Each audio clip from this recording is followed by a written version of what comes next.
I was sitting in courtroom 3A at 9 o'clock sharp when Daniel's lawyer leaned in and whispered something that made my ex-husband freeze. His confident smile collapsed. His hands began to shake. Papers rustled like dry leaves in his grip, and for the first time in 12 years, Daniel Martinez looked genuinely afraid. I didn't react. I kept my hands folded in my lap and stared at the grain in the wooden table because if I looked at him, I might smile and that would ruin everything. That moment, the one everyone remembers, wasn't luck. It was 3 years of silence paying interest. But I'm getting ahead of myself. To understand why I let my ex keep the house and the business you need, to know what I learned long before we ever stepped into that courtroom. My name is Samantha Martinez. I'm 32 years old, and until the morning Daniel demanded everything in our divorce, everyone believed I was about to lose my life as I knew it. The courtroom smelled like old paper disinfectant and polished wood. The judge hadn't entered yet. Lawyers murmured. Someone coughed behind me. Daniel sat at the opposite table in a navy suit I had once pressed myself, his posture relaxed, his knee bouncing with impatient confidence. He thought this hearing was a formality. He thought I was done fighting. His attorney Mark Ellison flipped through the settlement agreement with visible satisfaction, the kind that comes from knowing your client is about to walk away with assets, property, and validation. Across from them, my attorney said very little. That was intentional. Silence is powerful when people assume you have nothing left. Daniel glanced at me once briefly with that familiar look of pity mixed with annoyance, like I was an inconvenient task he needed to finish before lunch.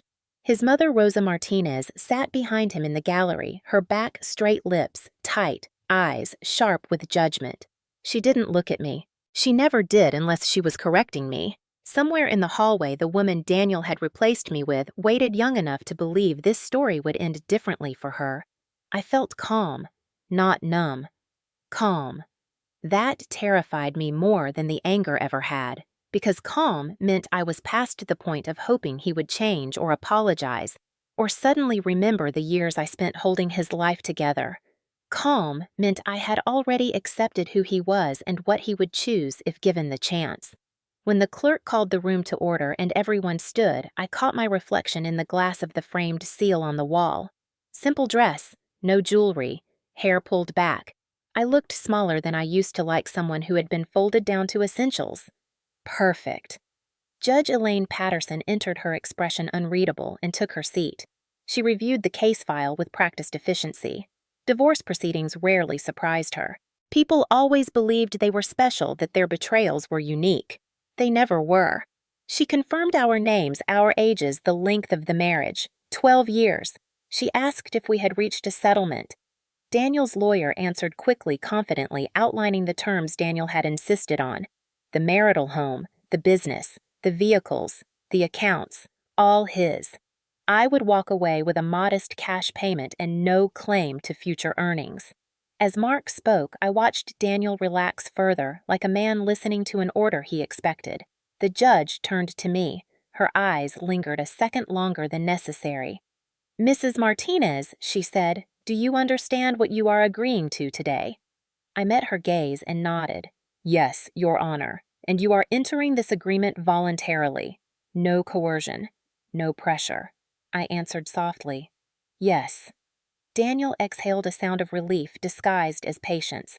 He thought the hard part was over. He didn't know the only thing that mattered was the part he never read. When Mark reached the final pages and slowed his fingers tightening on the paper, I felt it, then the shift. The air changed. He stopped flipping. He reread a paragraph, then another. That was when he leaned in and whispered to Daniel, and everything he thought he was winning began to fall apart. I sat still, breathing evenly, listening to the distant hum of the building's ventilation and the faint scrape of shoes outside the door. This was the moment I had rehearsed in my head during sleepless nights, the moment that justified every time I swallowed my anger and said nothing. Daniel looked at his lawyer again, confused, now irritation rising. He whispered back, sharp and dismissive, certain this was a misunderstanding that could be fixed with confidence. It couldn't.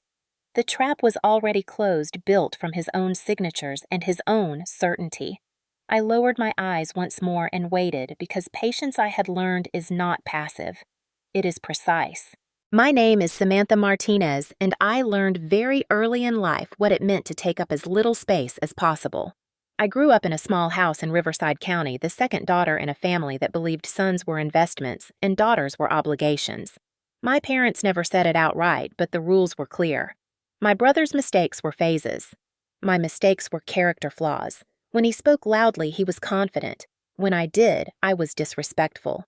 When he needed help, everyone rallied. When I struggled, I was told to be grateful for what I had. I became good at being quiet, good at anticipating moods, good at fixing problems before they became visible. By the time I was 18, I could read a room the way other people read text messages. That skill would later save me, though. Back then, it only taught me how to disappear politely. I met Daniel Martinez when I was 20. He was 26, already carrying himself like someone important, already convinced the world owed him something he hadn't collected yet. He was charming in a loud, effortless way, the kind of man who shook hands too firmly and laughed a little too long at his own jokes. He told stories where he was always the hero, always the hardest worker, always the one with vision. I didn't realize then that people who talk that much about the future often avoid accounting for the present. Daniel noticed me because I listened. He said I was different, grounded, supportive. He liked that I didn't challenge him in public, that I smoothed conversations, that I made him look reasonable even when he wasn't. To him, that felt like partnership. To me, it felt like purpose. We married when I was 23. By then, I had already learned how to build myself around someone else's expectations. Daniel's family welcomed me with polite smiles and subtle assessments. His mother, Rosa Martinez, asked what I did for work and nodded without interest when I explained. She asked Daniel about his plans with enthusiasm, interrupting me whenever I added context. At our wedding, she told me I was lucky to have found a man with ambition. She said it like a warning disguised as advice. In the early years, I believed marriage meant endurance. I believed compromise was love and patience was virtue. Daniel worked long hours chasing contracts, networking, talking about the construction business he would build someday. I supported him the only way I knew how. I handled paperwork. I organized receipts. I made calls he didn't want to make. When he decided to start his own remodeling company, I helped file the LLC, researched permits, tracked expenses, and set up basic accounting systems. Daniel called himself the founder. I didn't argue. At family gatherings, Rosa praised her son for his drive and told me how nice it must be to have a husband who worked so hard. If I mentioned my role even lightly, she smiled thinly and said, "That's what wives do." Over time, Daniel began to expect my support without noticing it. He didn't thank me for managing the books or catching errors that would have cost us thousands. He didn't see the nights I stayed up reconciling accounts or the weekends I spent organizing invoices. When I brought up concerns, he accused me of being negative, of not believing in him enough. He said I worried too much, that I lacked vision. His words landed because they echoed the ones I'd grown up with. Don't complain. Don't disrupt. Don't ask for more than you've been given. I became the woman who made his life run smoothly while slowly shrinking my own. By the time I turned 30, our marriage looked successful from the outside. A house with a tidy yard, a growing business, a husband who introduced himself proudly. Inside, I felt like a supporting character in a story where my name didn't matter. Still, I told myself this was normal. That stability required sacrifice. That love meant staying. I didn't yet understand that the habits you build while surviving are the same ones you rely on when it's time to escape. And I had become very, very good at surviving. By the time I realized Daniel's confidence had hardened into control, I was already living inside rules I hadn't agreed to. They arrived quietly disguised as preferences and concerns. Daniel didn't like when I went out with friends too often. He worried, he said. He didn't like me handling money independently because it stressed him out. He said it made him feel like I didn't trust him. When I questioned expenses, he reminded me who brought in the income. When I asked for access to certain accounts, he said I wouldn't understand the bigger picture. None of it was loud. None of it left bruises. That made it harder to name. Rosa noticed these shifts before I did, and instead of correcting them, she reinforced them. She had opinions about everything from how I dressed to how I spoke to her son. She told me a good wife knew when to stay quiet. She told me men needed peace at home, not questions. When Daniel snapped at me for interrupting him, she nodded approvingly. When he dismissed my concerns in front of others, she smiled like she was watching a lesson finally sink in. Family dinners became exercises in endurance. Daniel talked. Rosa agreed. I listened. If I tried to contribute, Rosa corrected me. If I disagreed, Daniel accused me later of embarrassing him. He said I made things uncomfortable. He said I was too sensitive. Once, after I challenged a decision he made about the business in front of his brother Daniel, closed the bedroom door and told me never to do that again. His voice wasn't raised, but his eyes were cold. I remember standing there, heart racing, apologizing, even though I didn't understand what I'd done wrong. That night, Rosa called me to explain how men carried pressure differently and how it was my responsibility to make Daniel's life easier. I hung up the phone and cried in the bathroom so no one would hear. This was how the violence lived in our house. Not in broken objects or shouted threats, but in constant correction, in the slow erosion of my confidence in the certainty that if something went wrong, it would somehow be my fault. When Daniel decided to expand the business, taking on larger projects and more debt, he didn't consult me. He informed me. When I raised concerns about cash flow, he accused me of trying to limit his growth. Rosa backed him immediately. She told him his instincts were strong and told me fear was contagious. I stopped arguing. I focused on keeping things from falling apart. I learned to track accounts quietly, to flag problems without attaching my name to them, to solve issues before Daniel noticed they existed. That was when I first understood how dangerous it could be to be the most competent person in the room while being treated as the least important. The more I fixed, the more invisible I became. Daniel grew bolder. He controlled spending, questioned my purchases, and started calling our money his money. If I pushed back, he reminded me that everything we had came from his risk-taking. Rosa echoed him. She told me I was lucky. She told me many women had it worse. She told me marriage required obedience. The word made my stomach turn, but I swallowed it anyway. Looking back, I see how perfectly the system worked. A son taught he could do no wrong. A mother who protected him at all costs. A wife trained from childhood to absorb discomfort and call it love. Together, they created a reality where Daniel's decisions were unquestionable and my sacrifices were expected. I didn't yet know that the same silence they depended on would one day become their blind spot. At the time, all I knew was that something in me was slowly going numb, and numbness, I would later learn, is often the mind's way of preparing for escape. When Daniel finally announced that he was ready to make his mark, everyone treated it like a prophecy fulfilled. He stood in our kitchen phone pressed to his ear, pacing as he talked about bids and timelines, already acting like the business existed simply because he said it did.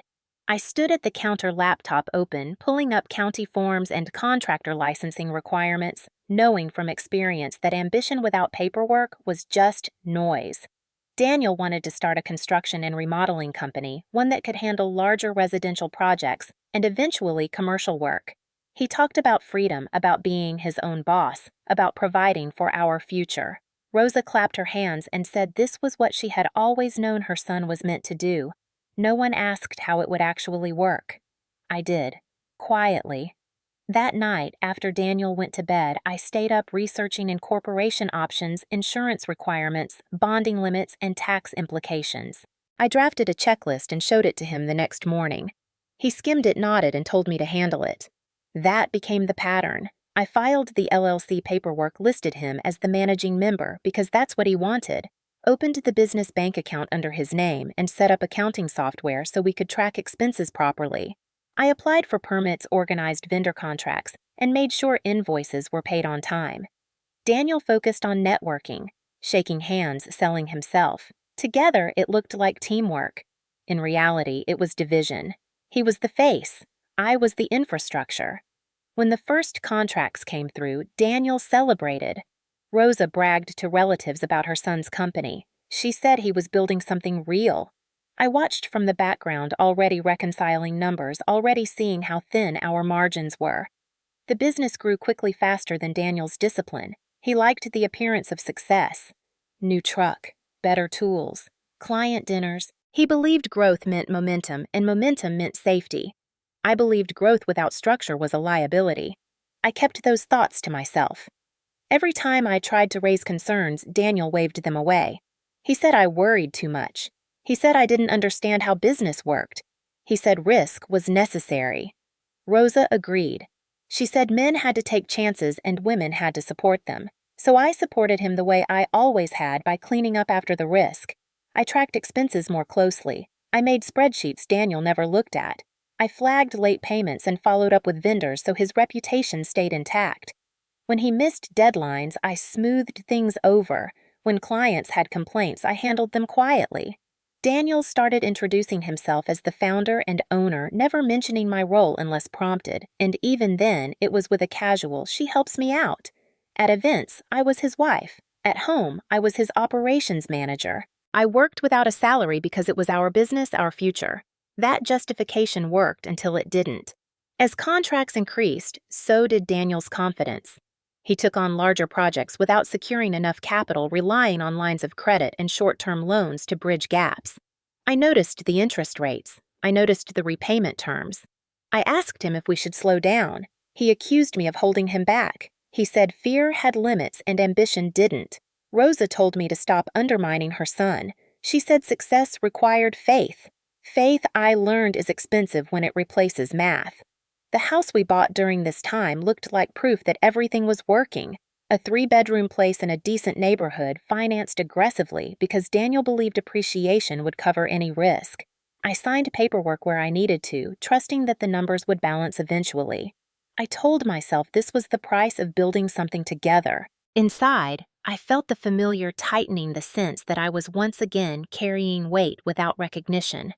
Still, I stayed. I stayed because leaving felt like failure.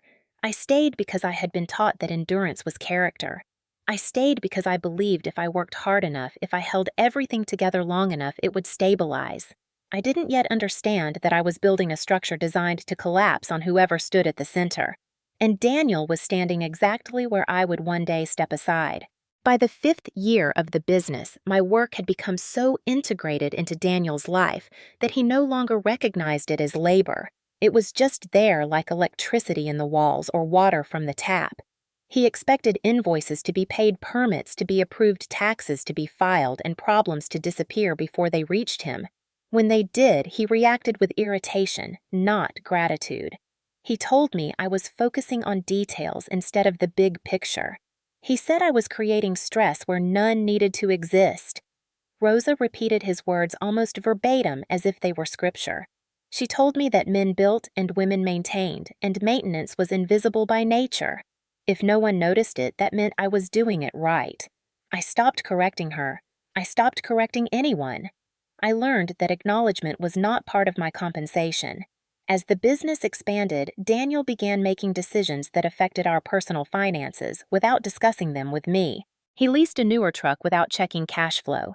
He upgraded equipment on credit because a salesman told him it would make him look more professional.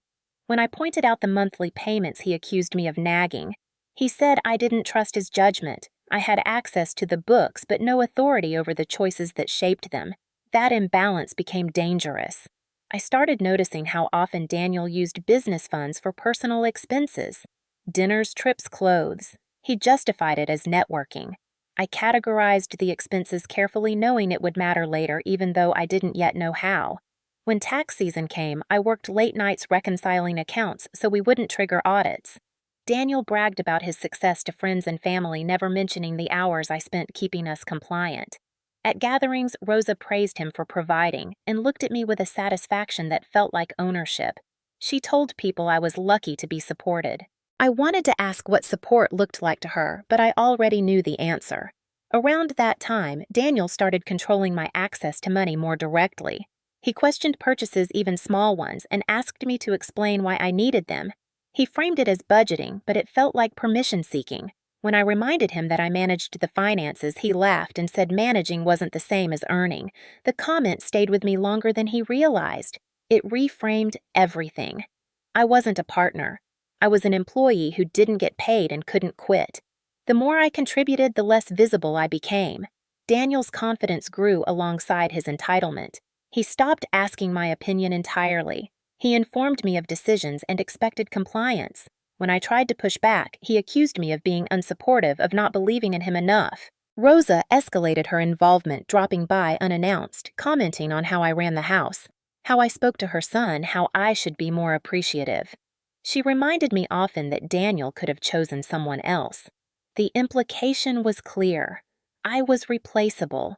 That realization hurt, but it also clarified something I had been avoiding. If I was replaceable emotionally, I needed to make myself irreplaceable legally. I began documenting everything more carefully, not out of spite, but out of self-preservation. I kept records of expenses, loans, and communications. I saved emails and contracts. I told myself it was just good practice. In truth, it was instinct. The same instinct that had taught me how to survive my childhood was now telling me to prepare for an ending I didn't want to imagine yet.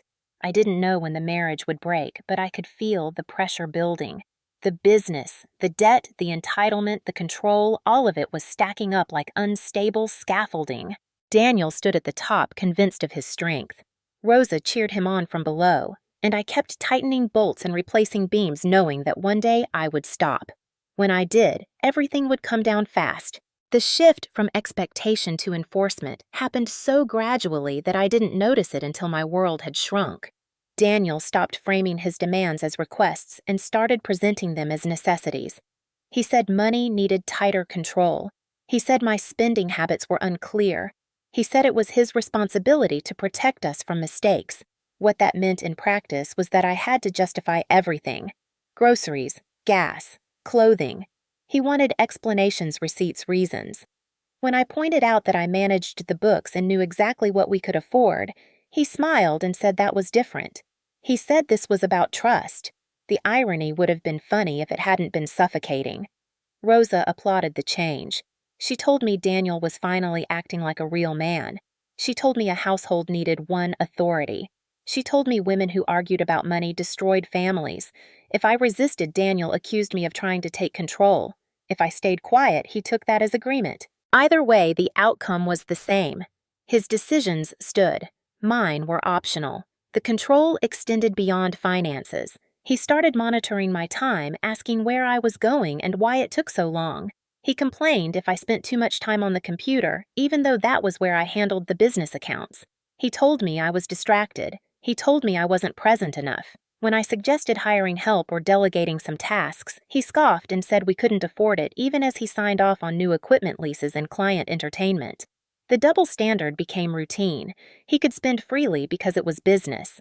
I had to account for everything because it was personal. Rosa reinforced this division whenever she visited. She commented on my appearance, asked why dinner wasn't ready earlier, questioned why I needed certain things at all. She told me Daniel worked hard and needed peace. She told me stress made men harsh and women patient. When Daniel snapped at me, she excused it. When I expressed hurt, she dismissed it. This was how the violence lived, in the constant reminder that my comfort was secondary, my needs negotiable, my voice optional. There were moments when Daniel's restraint slipped. He never hit me, never left marks, but his anger filled rooms. Doors slammed. Objects were moved forcefully. His tone sharpened until it cut. He would stand too close, lower his voice, and tell me I was pushing him. He would say I didn't want to see him angry. Then he would walk away, leaving the threat hanging in the air like smoke. Afterwards, he acted as if nothing had happened. Rosa told me not to provoke him. She said men had tempers. I learned to read the signs, to anticipate his moods, to smooth things over before they escalated. I became smaller, quieter, more efficient. I stopped sharing opinions that might trigger conflict. I focused on keeping the house calm and the business afloat. At night, I lay awake listening to his breathing, wondering how my life had narrowed so much without a single dramatic moment to mark the change. Control rarely announces itself. It accumulates. By the time you recognize it, it feels normal. What saved me was the same thing that trapped me: my attention to detail, my habit of noticing patterns. I began to see how Daniel's financial decisions were accelerating how debt was stacking faster than revenue. He borrowed confidently, assuming future growth would solve present problems. He treated lines of credit like extensions of income. I tracked it all silently. I categorized expenses. I noted dates. I saved statements. I didn't confront him because I knew what would happen. He would accuse me of undermining him. Rosa would tell me to be supportive. Nothing would change except the intensity of the control. Instead, I focused on creating space where I could breathe. I opened a separate checking account for small personal expenses funded with money I had earned before the marriage. Daniel noticed and demanded explanations. I told him it was simpler for budgeting. He didn't like it, but he tolerated it because the amounts were small and his attention was elsewhere. That account became my proof of concept. Independence was possible if I moved carefully. The fear that had once paralyzed me began to sharpen into something else. Awareness. I didn't yet know how this would end, but I knew it wouldn't end quietly. Control always demands escalation, and when it can't tighten further, it collapses. I wasn't planning revenge. I was planning survival. The difference mattered because survival required patience, not confrontation. It required waiting until the structure built on control and debt could no longer hold its own weight. Daniel's family had a hierarchy, and everyone knew exactly where they stood in it. At the top was Daniel, the firstborn son, the one Rosa referred to as her pride. Beneath him was his younger brother, Miguel Martinez, 29 at the time, directionless but endlessly protected. Beneath them were the women expected to support, accommodate, and stay out of the way. Miguel moved through life with the confidence of someone who had never been required to earn it. He borrowed money without asking when he visited. He criticized decisions he had no responsibility for. He showed up at the business unannounced, offering advice Daniel treated like wisdom even when it was nonsense. Rosa encouraged it. She said brothers should stick together. She said family came first. What she meant was that Daniel and Miguel came first and everyone else adjusted accordingly. When Daniel started involving Miguel in the business, I felt a familiar tightening in my chest. Miguel had no experience, no training, and no interest in learning. He wanted status without effort. Daniel gave it to him. He added Miguel to meetings, copied him on emails, asked his opinion on projects Miguel didn't understand. When I raised concerns privately, Daniel accused me of being jealous.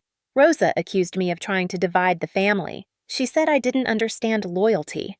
Miguel's presence changed the dynamic immediately. He took credit for ideas he overheard. He questioned my authority in front of contractors. He made jokes about me being the office girl. Daniel laughed. Rosa laughed harder. I stopped attending certain meetings because it was easier to manage the fallout afterward than endure the humiliation in real time. Miguel began drawing a salary from the business that didn't match his contributions. When I pointed out the numbers, Daniel dismissed them. He said helping his brother was temporary. He said family mattered more than profit. Rosa told me money could be replaced. Sons could not. The favoritism was blatant. Miguel missed deadlines and faced no consequences. When I made a mistake, it was dissected. When Miguel created problems, I was expected to fix them quietly. I became the buffer between incompetence and collapse, absorbing the impact so Daniel and his family could continue pretending everything was fine. The weight of it pressed on me constantly. I slept less. I stopped seeing friends. My world narrowed to the business, the house, and Daniel's moods. Miguel's presence escalated Daniel's entitlement. He began treating me like an obstacle instead of a partner. He sided with his brother automatically. If Miguel suggested something, Daniel implemented it without question. If I cautioned against it, I was accused of negativity. Rosa framed every disagreement as disrespect. She reminded me that I married into their family, not the other way around. The message was clear. I was replaceable. Miguel was not. One evening, after Miguel caused a costly error on a job site by approving a change without proper permits, Daniel came home furious. He didn't yell at his brother. He yelled at me. He accused me of not supervising properly, of letting things slip. I stood there listening, stunned by the audacity of it. When I tried to explain, he stepped closer, his voice low and sharp, telling me to stop making excuses. Rosa called later to reinforce his version of events. She said stress made men lash out. She said I needed to be understanding. I realized then that accountability would never flow upward in this family. It always flowed toward me. Miguel continued to drain resources, both financial and emotional. He borrowed money from Daniel personally, which was then quietly reimbursed through the business. I tracked the transfers carefully. I noted dates, amounts, purposes. Each entry felt like a brick added to a wall that would eventually trap them inside. I didn't confront Miguel because it wouldn't matter. Daniel would defend him. Rosa would excuse him. I would be painted as the problem. Instead, I watched. I observed how entitlement multiplied when it went unchecked. Miguel took more risks because he never faced consequences. Daniel enabled him because it reinforced his role as provider and protector. Rosa applauded both of them because it validated her worldview. And I learned something important in that environment. When people believe they are untouchable, they stop being careful. They sign things without reading. They make promises without verifying. They assume someone else will clean up the mess. That someone had always been me. I began to imagine what would happen if I stopped. Not in anger, not dramatically, just quietly stepping back. The thought scared me and steadied me at the same time. Because if the entire structure depended on my invisible labor, then removing it wouldn't just inconvenience them. It would expose everything they had been hiding behind confidence and favoritism. I didn't yet know when that moment would come. But I knew Miguel's presence, Daniel's entitlement, and Rosa's blind loyalty were accelerating us toward it. Golden children don't learn restraint. They learn expectation. And expectation, when paired with debt and denial, becomes a liability no amount of family loyalty can cover. I didn't discover Daniel's affair through lipstick on a collar or whispered phone calls. It revealed itself the way everything else in my marriage had, through patterns and paperwork. There was a shift in the business expenses' first charges that didn't match any project I recognized. Dinners for two at places Daniel never took me anymore. Boutique hotels booked midweek in neighborhoods far from job sites. I flagged them quietly, telling myself there had to be an explanation. There always was until there wasn't. Emily Carter was 26, hired as an administrative assistant after I suggested we needed help. She was efficient, polite, and eager to please. Daniel liked her immediately. Rosa adored her. She said Emily had a fresh attitude that she reminded her of herself when she was younger. I watched the way Daniel lingered near Emily's desk, the way his voice softened when he spoke to her, the way he stopped snapping at me in public while growing colder at home. The contrast was unmistakable. One evening, Daniel came home late smelling like unfamiliar perfume and told me not to wait up for him anymore. He said he needed space to think. He didn't explain what he needed space from. I didn't ask. Asking had never brought clarity. It had only brought defensiveness. Instead, I paid attention. Emily's role expanded quickly. She attended meetings she didn't need to be in. She had access to information that should have stayed internal. Miguel joked openly about her being Daniel's right hand now. Rosa commented on how nice it was to see a young woman who respected men. I understood then that whatever was happening wasn't accidental. It was sanctioned. The affair wasn't a secret. It was an inevitability enabled by a family system that rewarded Daniel for replacing what challenged him with what flattered him. When I finally saw the confirmation, it was in an email Daniel forgot to delete a brief exchange arranging a weekend under the guise of a business conference. I felt nothing in that moment.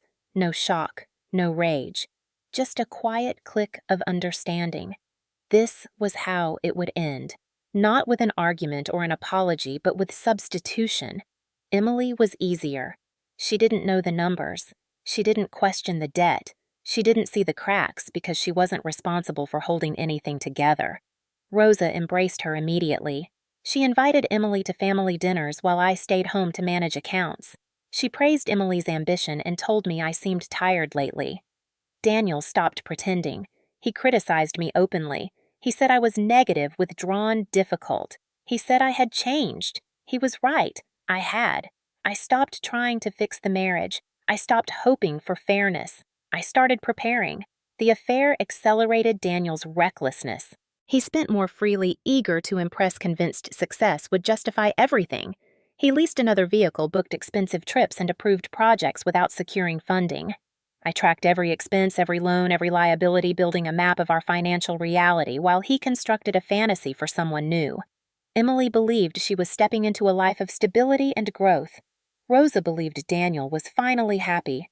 Miguel believed nothing because believing required responsibility. I believed only what the numbers told me. The business was over-leveraged. The house was burdened with debt. The appearance of wealth rested entirely on borrowed money and my ability to keep it organized. I didn't confront Daniel about the affair because it didn't matter anymore. His betrayal clarified something important. Loyalty had never protected me. Silence had. Patience had. Documentation had. I became meticulous. I saved statements, contracts, and correspondence. I noted dates and justifications. I made copies and stored them away from the house. I stopped trying to be seen as reasonable or understanding. I focused on being prepared. When Daniel finally announced he wanted a divorce, it wasn't a surprise. He sat across from me at the kitchen table and spoke as if he were outlining a business decision. He said the marriage wasn't working. He said he wanted to move on. He said we could be civil. He said he wanted the house and the business because he had built them. He said I would be fine. He said all of this calmly, confidently, as if I had no leverage. I nodded and told him I understood. That was the moment he sealed his fate.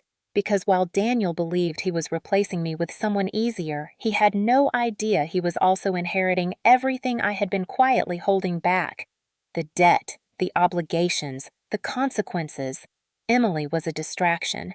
Rosa was an accomplice. Miguel was a liability. Daniel was the common denominator. And I was done cleaning up after him. The night everything finally came into focus was unremarkable in every way except one. Daniel was out again claiming a late meeting, and the house was quiet in that heavy artificial way it became when I was alone with the truth. I opened the laptop and logged into the business accounts the way I had done thousands of times before, intending only to reconcile the week's transactions so nothing would flag incorrectly. What I found instead was a pattern I could no longer explain away. Transfers to accounts I didn't recognize. Payments split just below reporting thresholds. Loan balances that didn't decrease the way they should have. I pulled statements going back months, then years, lining them up side by side until the story they were telling became undeniable. Daniel had taken out a second mortgage on the house 18 months earlier. I hadn't missed the paperwork. He'd signed it digitally while I was handling a permit issue out of town and never mentioned it afterward. Then there was a third lien, smaller but recent, justified as short-term liquidity. The house, the one everyone admired, the one Rosa bragged about to her friends, was carrying more debt than it was worth. I sat at the kitchen table with printouts spread around me and did the math slowly, carefully, as if speed might make it worse. The value of the house had increased, yes, but not enough. We were underwater. Significantly. My stomach tightened not with fear, but with clarity. I turned back to the business accounts. Lines of credit were maxed out and renewed automatically. Vendor balances rolled forward because I negotiated extensions Daniel never knew about. Equipment leases carried balloon payments scheduled to hit within the same 6-month window.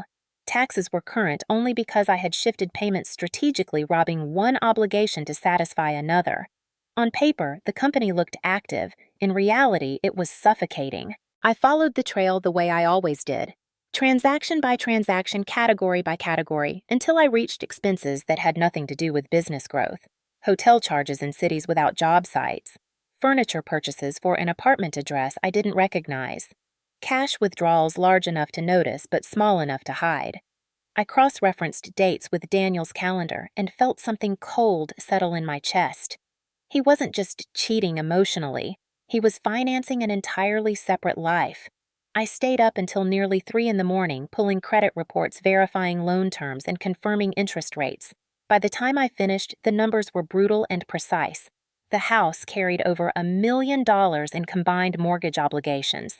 The business was burdened with hundreds of thousands in debt, some personally guaranteed by Daniel, some secured by assets he assumed would never be questioned.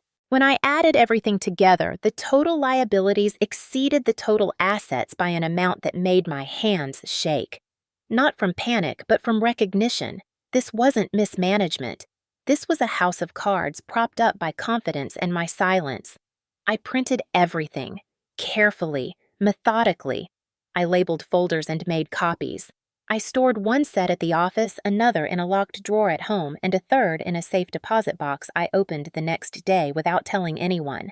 I didn't confront Daniel. I didn't cry or scream or demand explanations. I knew exactly how that conversation would go. He would deny, minimize, accuse me of overreacting.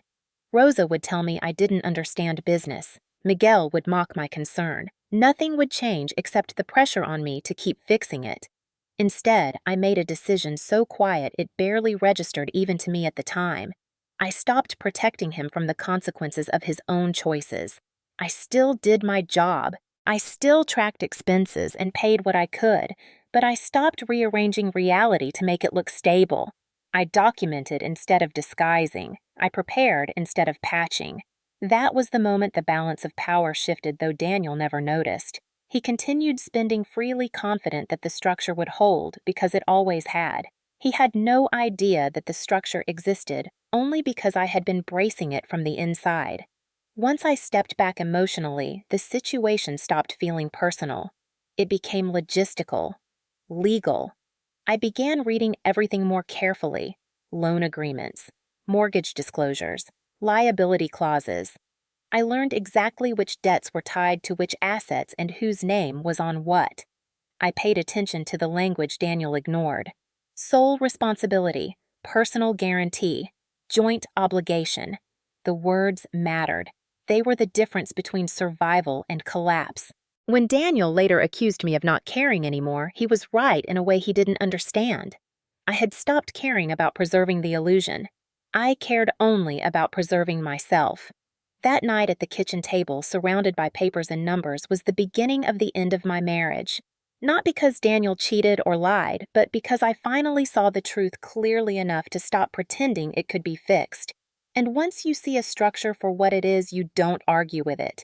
You step out of the way and let gravity do the rest. Once the numbers were laid out, I stopped reacting emotionally and started thinking like someone who needed to survive what was coming. Panic would have made me careless. Anger would have made me visible. I couldn't afford either. Instead, I treated the situation the way I treated every complex problem Daniel handed me and expected me to solve. I broke it down into components. The house was one component. The business was another. The personal guarantees, the lines of credit, the tax exposure, all separate threads woven into one illusion of success.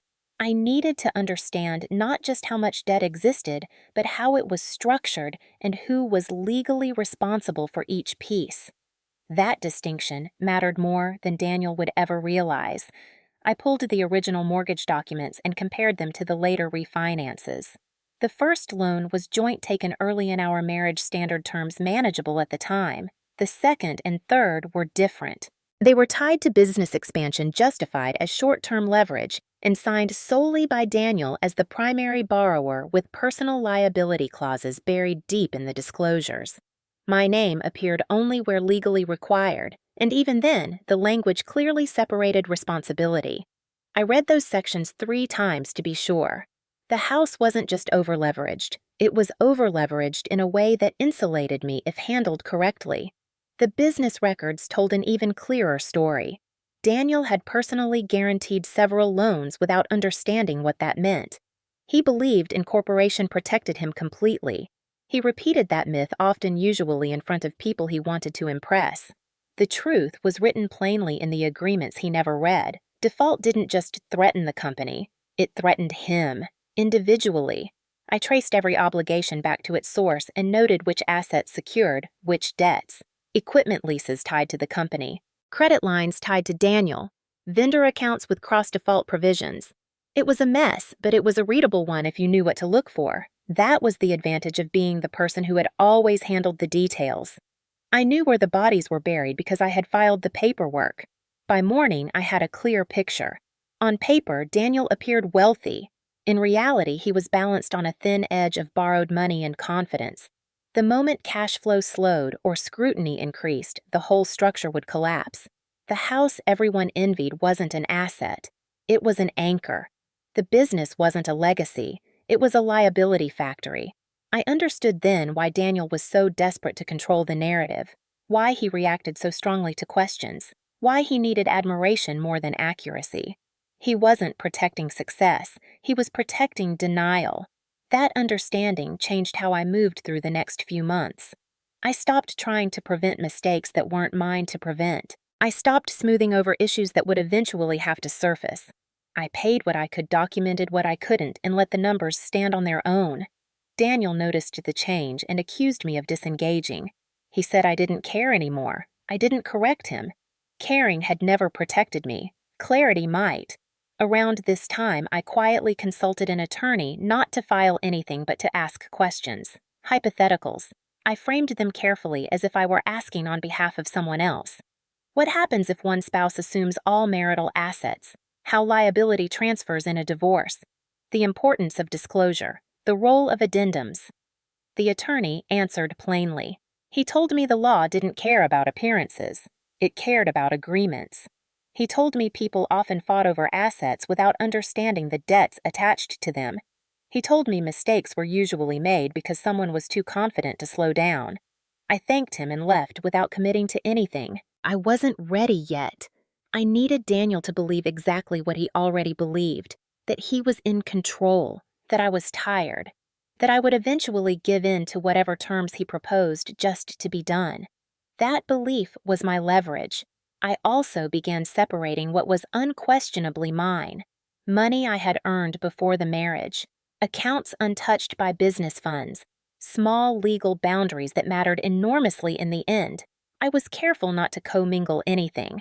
I kept receipts. I followed the rules precisely. Rosa noticed and commented that I was becoming secretive. Daniel complained that I was making things complicated. I let them talk. They had always talked. The difference was that I was no longer explaining myself. I was preparing for a future that didn't include absorbing their consequences. By the time Daniel finally announced he wanted a divorce, I wasn't surprised. He believed he was discarding a burden and claiming a reward. He believed the house and the business were proof of his success. He believed I would walk away quietly because that's what I had always done. What he didn't understand was that by demanding everything, he was asking to carry the full weight of decisions he had never examined. And the law, unlike family, does not care who believes they deserve more. It cares only about who signs. By the time Daniel told me he wanted a divorce, I had already stopped thinking like a wife and started thinking like someone who needed an exit that didn't destroy her. He sat across from me at the kitchen table, confident, rehearsed, speaking in complete sentences like this was a meeting he had prepared for. He said the marriage wasn't working. He said we had grown apart. He said he wanted to move forward without conflict. Then he listed what he wanted as if it were obvious: the house, the business, the vehicles. Everything tied to his name, his work, his future. He said I could have a small cash settlement to get on my feet. He said I was young enough to start over. He said all of this without once asking what I wanted. Rosa stood in the doorway, arms crossed, nodding along like an approving witness. I listened, nodded, and told him I understood. That response confused him more than anger ever would have. He expected resistance. He expected tears. What he got was agreement. Inside, something steady and deliberate clicked into place. From that moment on, every move I made was intentional. I didn't rush to hire a lawyer or demand anything. I didn't argue about fairness or contribution. I let Daniel believe the narrative he needed to believe: that I was exhausted, that I didn't have the strength to fight, that I just wanted it to be over.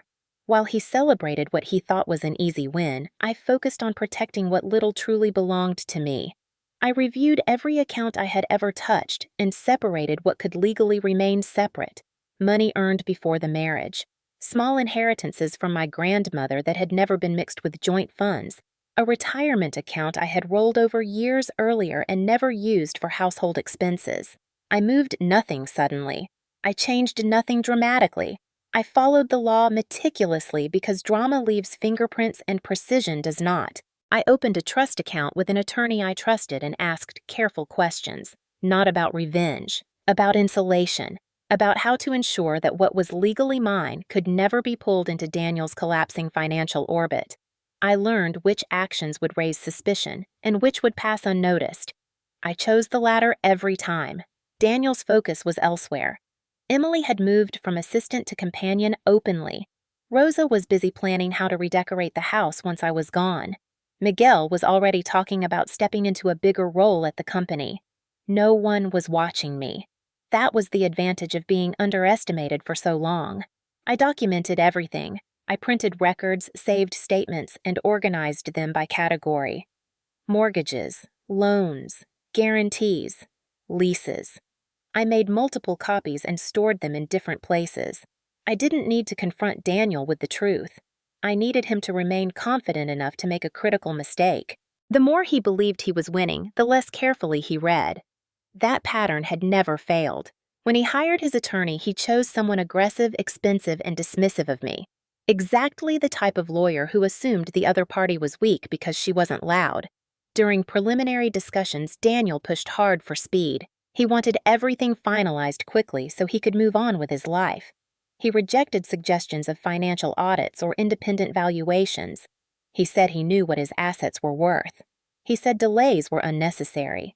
His lawyer cautioned him gently. He ignored it. I said nothing.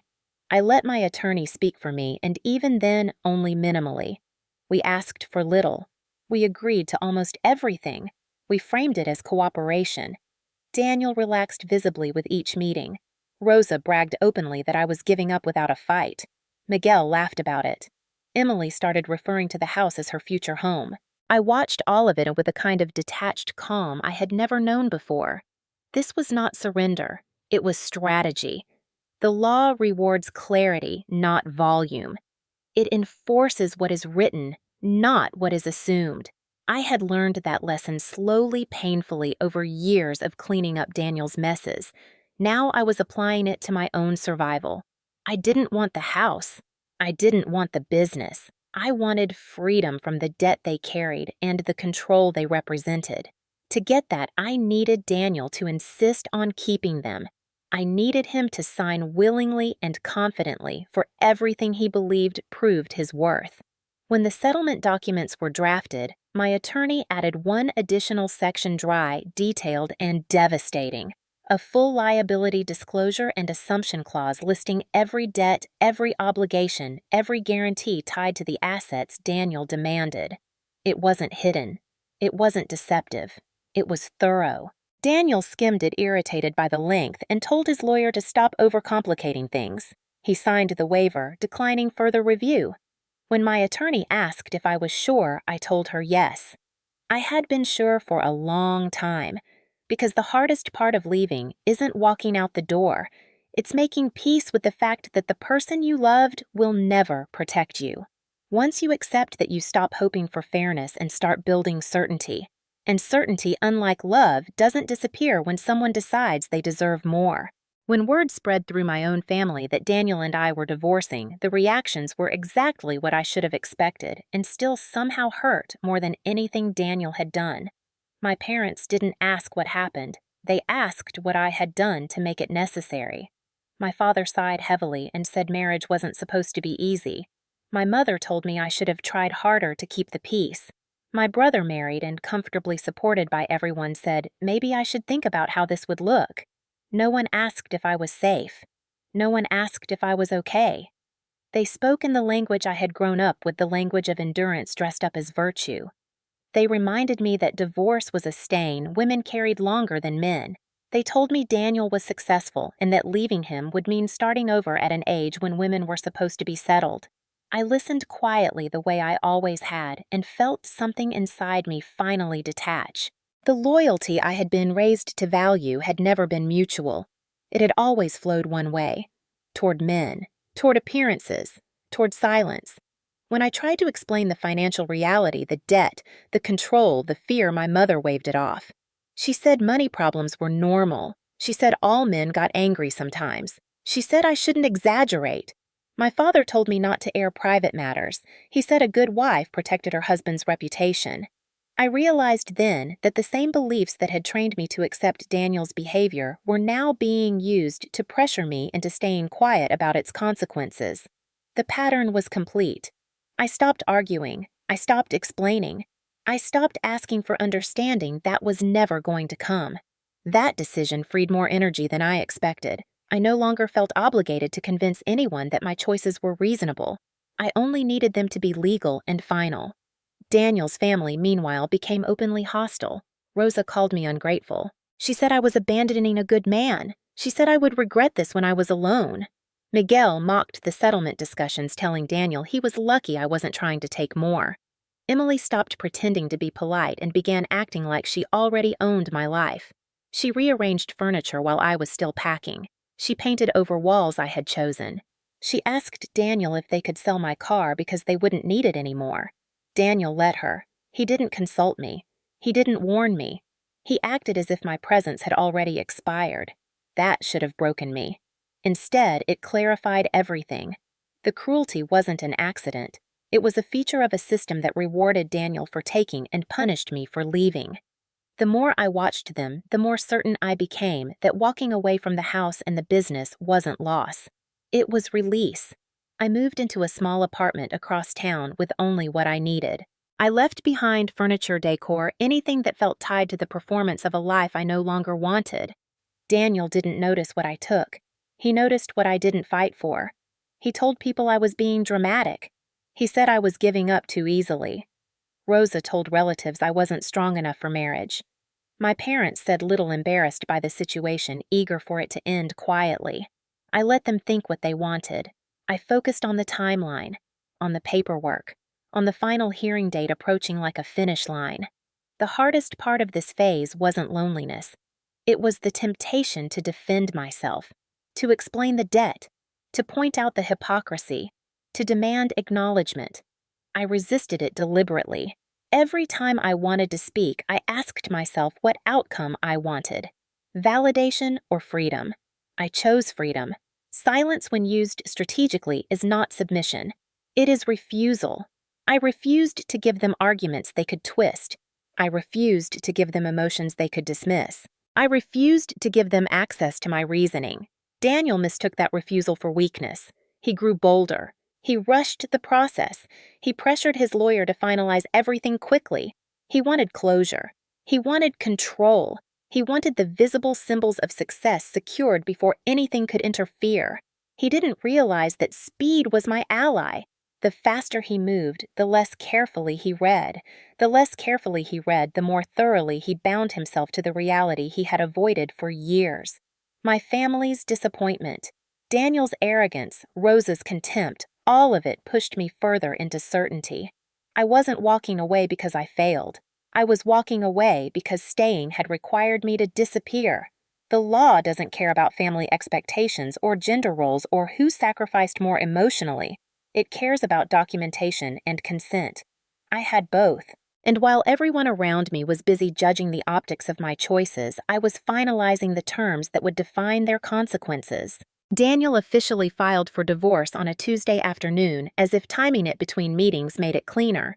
He handed me the papers without ceremony, already talking about next steps, already outlining how quickly we could be done if I cooperated. He said cooperation like it was a favor he was offering, not a demand. The petition listed his requests clearly: sole ownership of the marital home, sole ownership of the business, control of all vehicles and accounts tied to them. A small cash payout to me, framed as generous. He told me this arrangement made sense because he had built everything and I was capable of starting over. Rosa stood nearby, arms folded, watching my face for a reaction she didn't get. Emily hovered in the background, pretending to be busy listening to every word. I read the papers slowly, deliberately, not because I needed time to understand them, but because I needed Daniel to see me taking them seriously. I nodded and said I would review them with my attorney. That irritated him. He wanted immediate agreement. He wanted reassurance that this would go exactly the way he envisioned. When I didn't provide it, he reminded me how expensive legal battles could be and how draining they were for women. He said I didn't want to drag this out. He said I didn't want to be difficult. I told him I didn't. That answer satisfied him. In the days that followed, Daniel's confidence only grew. He talked openly about plans for the house renovations he wanted to make, how the business would expand, without my negativity holding him back. Rosa started referring to the divorce in the past tense, as if it were already resolved. She told me I should be grateful Daniel wasn't trying to ruin me. She said many men would have. Emily began treating the house like hers, rearranging rooms, replacing small things I hadn't yet packed, asserting presence through ownership. Daniel didn't stop her. He liked the way it looked. He liked the feeling of being desired without resistance. I met with my attorney quietly and went through the petition line by line. We didn't argue the asset division. We accepted it. That surprised her. She asked if I was sure. I told her yes. I wasn't interested in fighting over things that carried debt and control. What I wanted was clean separation and protection from future liability. She understood immediately. We discussed disclosure requirements, settlement structure, and timing. She drafted responses that emphasized cooperation and speed. Daniel's lawyer responded enthusiastically. He praised my reasonableness. He told Daniel this was the best outcome he could hope for. Daniel repeated that assessment to anyone who would listen. He said I wasn't even trying. He said I had given up. Rosa took that as confirmation of her long-held opinion of me. Miguel joked that I was finally being smart by knowing my place. None of them noticed the additional documents being prepared. They were focused on the visible concessions, the house, the business, the narrative. As mediation approached, Daniel pushed for minimal review. He wanted signatures, not scrutiny. His lawyer suggested a financial audit out of standard caution. Daniel rejected it immediately. He said it was unnecessary and insulting. He said he knew his numbers. He said delaying things would only make Emily uncomfortable. That was the first time I heard him say her name openly in this context, as if she were already a permanent fixture. I watched his lawyer hesitate, then relent. The waiver declining further review was drafted and signed without discussion. Daniel didn't read it. He never did. Mediation itself was almost anticlimactic. I sat quietly, spoke softly, and asked for very little. I told the mediator I just wanted enough to get established and move on. Daniel agreed to everything, quickly relieved that there was no fight. He mistook my calm for defeat. He mistook my restraint for lack of awareness. When the final settlement agreement was drafted, my attorney included the liability assumption clause in plain language. Every mortgage, every loan, every guarantee, every obligation tied to the assets Daniel demanded. It was comprehensive and legally required. It wasn't hidden. It wasn't deceptive. It was simply thorough. Daniel's lawyer skimmed it and raised a question. Daniel shut him down. He said they were overthinking it. He said assets were assets. He said he didn't need anyone slowing him down. Rosa encouraged him to sign. She said strong men didn't hesitate. Emily said she trusted him. That was enough. When Daniel signed the final documents, he did it with a flourish, smiling, already celebrating what he believed was victory. I signed slowly, carefully aware of the weight of every page. I wasn't relinquishing my life. I was relinquishing responsibility for his. The hearing date was set. Daniel sent me a message the night before, thanking me for being reasonable. He said he appreciated that I hadn't made things ugly. I stared at the message for a long time before responding. I told him I just wanted closure. That was true. He just didn't understand what that closure would look like for him. By insisting on everything, by refusing to slow down, by dismissing caution as weakness, Daniel had done exactly what he always did. He had confused confidence with safety. He walked into the courtroom believing the hard part was over. He didn't realize the only thing left was gravity. By the time the final hearing approached, I had perfected the role everyone expected me to play. I was quiet, compliant, and visibly tired. I spoke less than necessary and never raised my voice. In meetings, I deferred. I let my attorney do most of the talking, and even she was instructed to keep it minimal. Daniel mistook this for weakness. Rosa interpreted it as shame. Emily saw it as confirmation that I was already gone. That misunderstanding was the most valuable thing I had ever been given. During mediation sessions, I wore neutral colors and kept my posture closed, shoulders slightly forward, eyes down when people spoke to me. When the mediator asked if I had concerns, I hesitated just long enough to seem unsure. Then said I didn't want to fight anymore. I said I was exhausted. I said I just wanted to move on. Daniel leaned back in his chair, satisfied, as if my fatigue validated his choices. He offered reassurance in a tone that suggested generosity. He said he would make sure I was okay. He said I was doing the right thing by not dragging things out. Rosa nodded approvingly. She told the mediator I was a good girl for being reasonable. I swallowed the anger that rose in my throat and let it pass. Anger would have changed nothing. Performance changed everything. Daniel became increasingly careless as the process moved forward. He stopped reviewing emails closely. He signed documents without reading past the first page. He joked about how easy this had been compared to what his friends went through. He told Miguel that women always folded eventually. Miguel laughed and said I was finally learning my place. Emily started planning renovations for the house, sending Daniel inspiration photos, asking when they could paint over the last traces of my choices.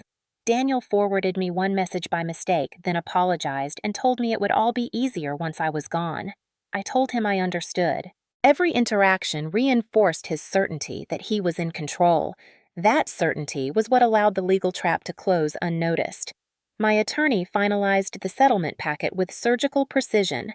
The asset transfer language was clean and unambiguous. Daniel would receive full ownership of the house and the business. In exchange, I would receive a modest cash settlement and walk away. Attached to that agreement in the same packet was the liability assumption section.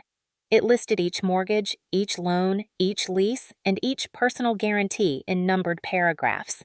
It stated clearly that by assuming the assets, Daniel was assuming sole responsibility for all associated debts, known and unknown. It was boring. Technical. Exactly the kind of language people like Daniel ignored because it didn't flatter them. His lawyer flagged it again and recommended a pause. Daniel refused. He said this was standard. He said he didn't need an audit. He said he knew his own finances better than anyone. He signed the waiver declining further review without hesitation. I watched his pen move across the page and felt a strange mix of relief and sadness. Not because I doubted the outcome, but because this moment confirmed something I had avoided admitting for years. Daniel had never wanted a partner. He wanted an audience. As the hearing date drew closer, Daniel's behavior shifted from confident to triumphant. He posted photos online with captions about new beginnings and fresh starts. Rosa commented publicly about how proud she was of him for staying strong. Emily stopped pretending to be discreet and began acting like the future was already hers. I packed the last of my things quietly and left the house early one morning while they were out. I didn't leave a note. There was nothing left to explain.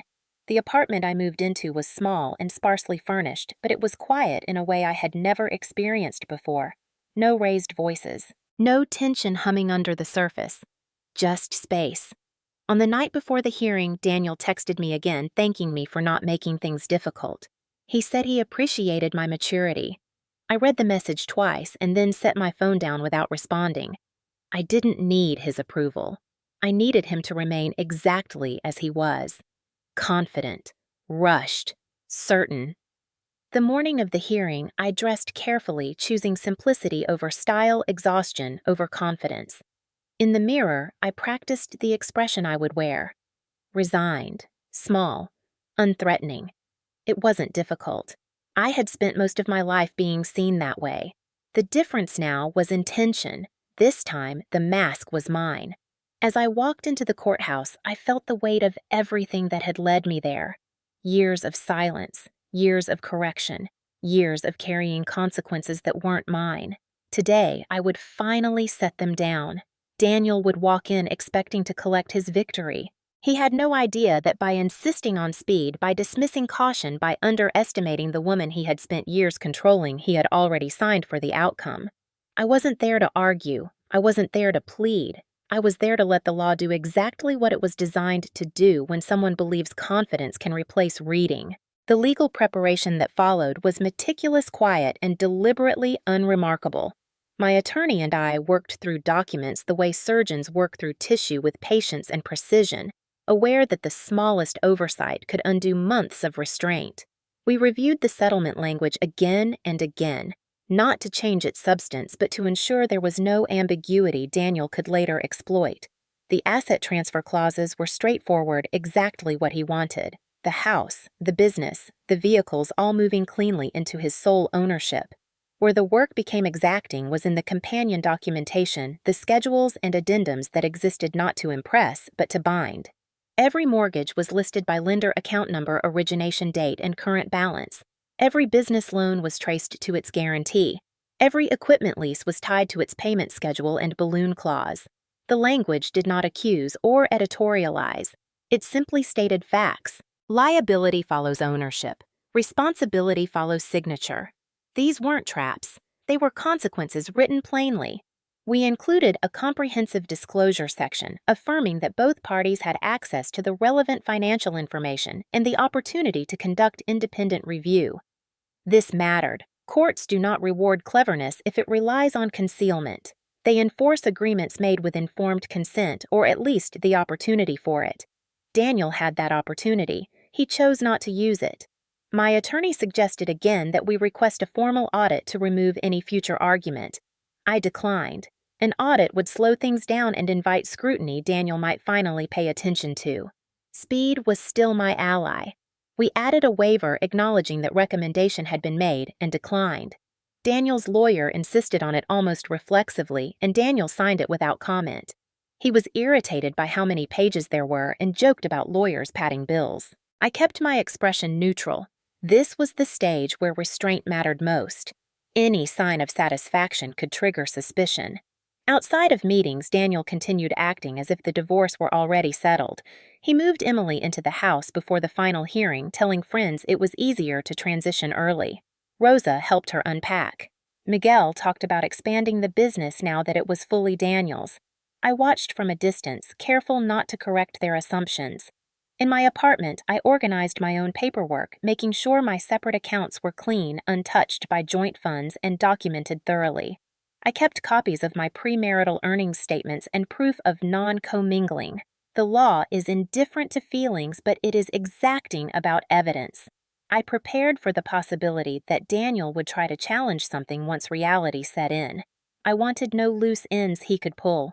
The night before the hearing, my attorney called to confirm final details. She asked if I was nervous. I told her no.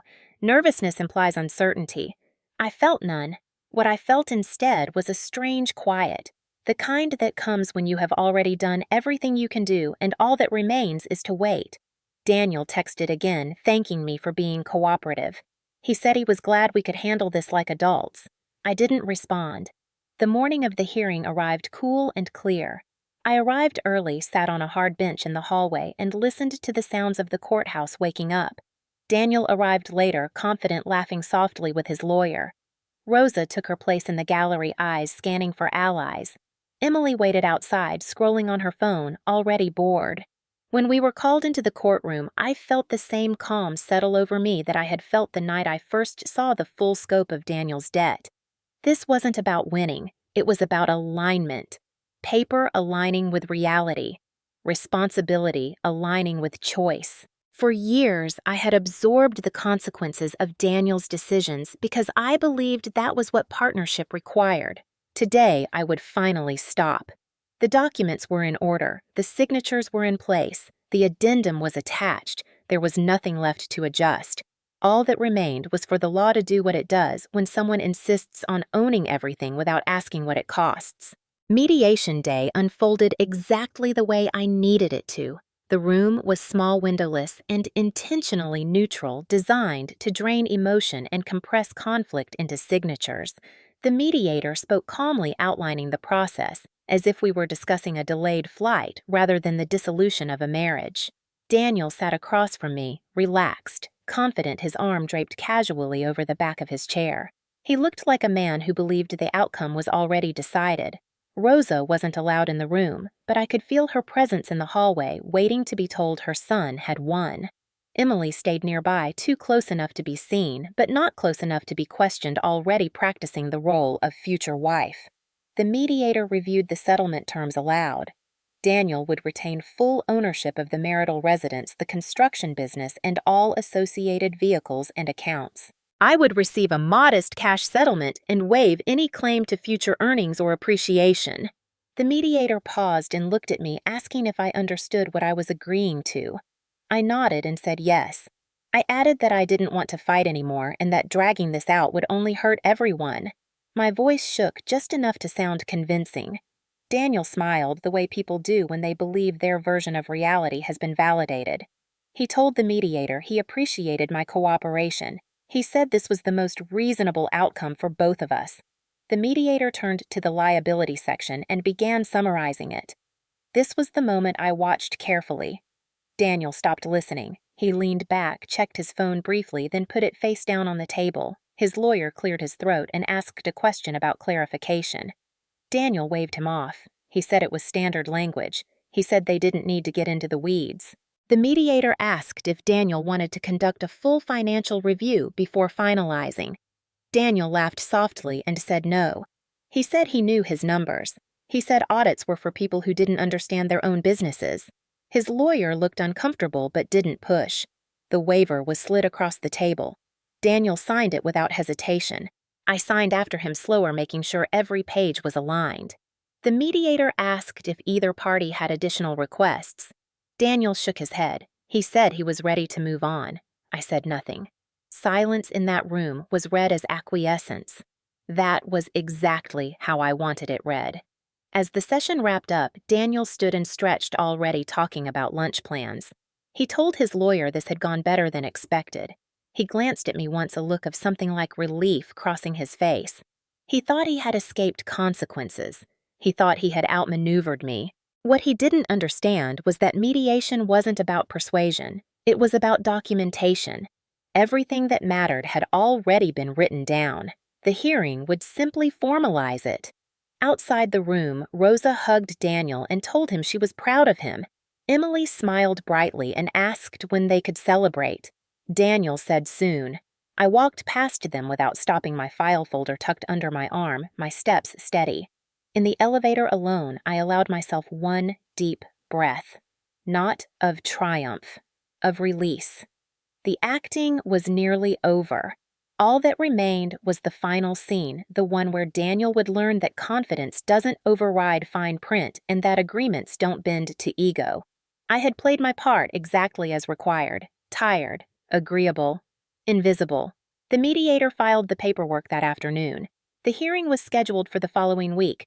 Daniel posted online about new beginnings and fresh starts. Rosa commented with heart emojis. Emily shared photos of the house with captions about the future. I packed the last box in my apartment and labeled it documents. I slept that night without replaying conversations in my head for the first time in years. The structure was complete. The outcome was inevitable. And Daniel, convinced the battle was already won, was walking directly toward the only thing he had never bothered to understand: responsibility. The morning of the hearing arrived with a clarity that felt almost unreal. The sky was pale blue, the air cool enough to wake me fully as I walked up the courthouse steps. I arrived early, not because I was nervous, but because I wanted to sit with the moment before it changed everything. Inside the building hummed softly with activity. Lawyers moved with purpose, papers tucked under arms, conversations half-whispered. I took a seat on a hard bench outside courtroom 3A and watched people pass without really seeing them. Daniel arrived 15 minutes later, exactly on time, wearing the same navy suit he always wore when he wanted to look authoritative. He looked relaxed, almost bored, like this was an errand to complete before returning to his real life. His lawyer walked beside him, speaking quietly, his expression serious but controlled. Rosa followed a few steps behind, dressed carefully, chin lifted, scanning the hallway with proprietary interest. Emily waited near the vending machine, scrolling through her phone, glancing up occasionally to smile at Daniel. The picture was complete. I stood when the clerk called us in and took my place at the table opposite Daniel. He didn't look at me this time. He was focused on the judge's bench, already anticipating the finality of it all. Judge Elaine Patterson entered promptly, her expression neutral, her movements efficient. She reviewed the file briefly and confirmed the names and case number. Her voice was calm, practiced the voice of someone who had seen every version of human disappointment and ambition. She asked if the parties had reached a settlement. Daniel's lawyer answered confidently, outlining the agreement. As he spoke, I watched Daniel nod along his posture, lose his confidence unshaken. The judge listened carefully, occasionally, glancing down at the documents in front of her. When the summary was complete, she turned to me. Mrs. Martinez, do you understand that under this agreement you are relinquishing any claim to the marital residence, the business, and all associated assets? I met her eyes and said, yes, Your Honor. She asked if I was entering the agreement voluntarily and without pressure. I said yes again, my voice steady. Daniel exhaled quietly as if relieved. The judge turned to him. Mr. Martinez, do you understand that you are assuming sole ownership of the assets listed in this agreement? Daniel nodded quickly and said yes. His lawyer shifted slightly beside him. The judge continued, her finger tracing a line on the page. And you understand that ownership includes responsibility for all liabilities associated with these assets as detailed in the disclosure and assumption addendum. Daniel's nod slowed. He glanced briefly at his lawyer, then back at the judge.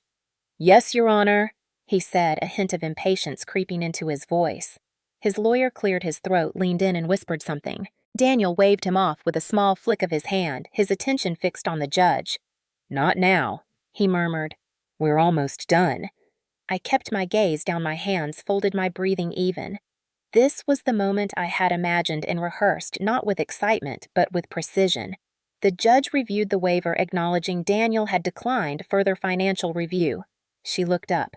Mr. Martinez, your counsel advised an independent audit prior to finalization. You declined, is that correct? Daniel hesitated just long enough for uncertainty to flicker across his face, then said yes. The judge nodded once. Very well. She began to review the addendum in more detail, reading figures aloud.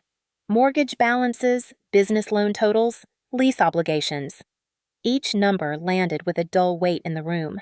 I felt Daniel's posture change beside me, his shoulders stiffening, his confidence evaporating inch by inch. His lawyer leaned in again, urgency in his voice this time, whispering faster, more insistently. Daniel's face drained of color. His hand tightened around the edge of the table. When he finally looked at the page in front of him, really looked. His mouth opened slightly, then closed. He looked at his lawyer, then at the judge, then at me. You didn't tell me about this, he said, his voice sharp, breaking the courtroom's calm. The judge raised a hand. Mr. Martinez, these figures are drawn directly from your disclosures and signed agreements. Your wife has not hidden anything from the court.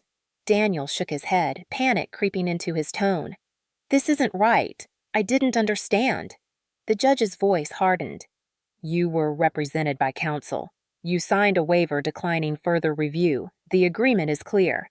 She paused, letting the silence settle. The agreement stands. The gavel came down with a finality that echoed louder than I expected. Daniel sat back abruptly, his chair scraping the floor, his face pale, his hands shaking the way they had when his lawyer first whispered to him. I remained still, my heart steady, my expression composed. Years of carrying weight that wasn't mine had taught me how to stay upright under pressure. The judge announced the dissolution of our marriage and dismissed the case. I gathered my papers slowly, deliberately, and stood. Daniel stared at me, something like disbelief and accusation battling in his eyes. I didn't explain.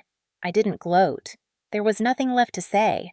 I walked out of the courtroom without looking back, leaving Daniel surrounded by the consequences of choices he had insisted on making alone. The hallway outside the courtroom felt brighter than it had any right to.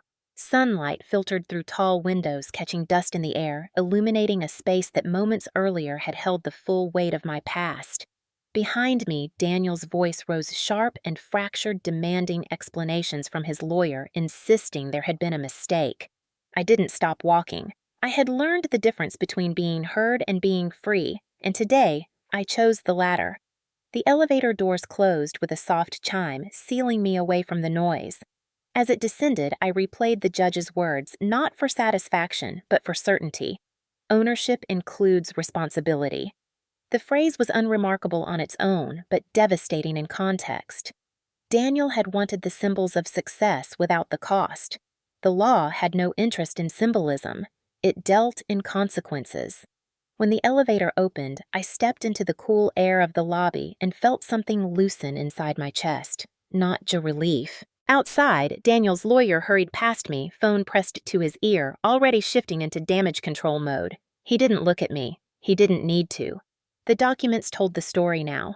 Through the glass doors, I saw Emily's face change as she listened to Daniel's raised voice. Confusion gave way to irritation, then to something like fear. She looked at him the way people do when they realize they have misunderstood the bargain. Rosa stood rigid a few steps back, her mouth tight, eyes darting as if searching for someone to blame. I walked past them, the sound of my heels steady on the stone floor, and pushed the doors open. Outside, the air was warm, the kind of warmth that makes you aware of your own skin. I paused on the steps and took a slow breath. The fine print had done exactly what it was designed to do. It had aligned responsibility with choice.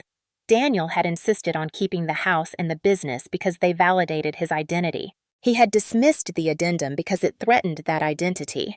He had signed the waiver because speed mattered more to him than understanding. None of that was my doing. It was his pattern written down and enforced. I walked to my car and sat for a moment before starting the engine, letting the adrenaline fade. My phone buzzed with messages I didn't read. Daniel called twice. I declined both times. I wasn't interested in explanations or accusations. There was nothing left to negotiate. Within hours, the consequences began to surface. Banks called, lenders emailed. Daniel's lawyer sent a curt message requesting time to review options, already acknowledging the reality he could not undo. Emily's social media posts disappeared. Rosa left the courthouse without speaking to anyone. Her certainty punctured by paperwork she had never bothered to understand. The legal trap wasn't a trick. It was transparency ignored. That distinction mattered to me. I hadn't hidden anything. I hadn't lied. I had simply stopped compensating for Daniel's refusal to look closely at his own life.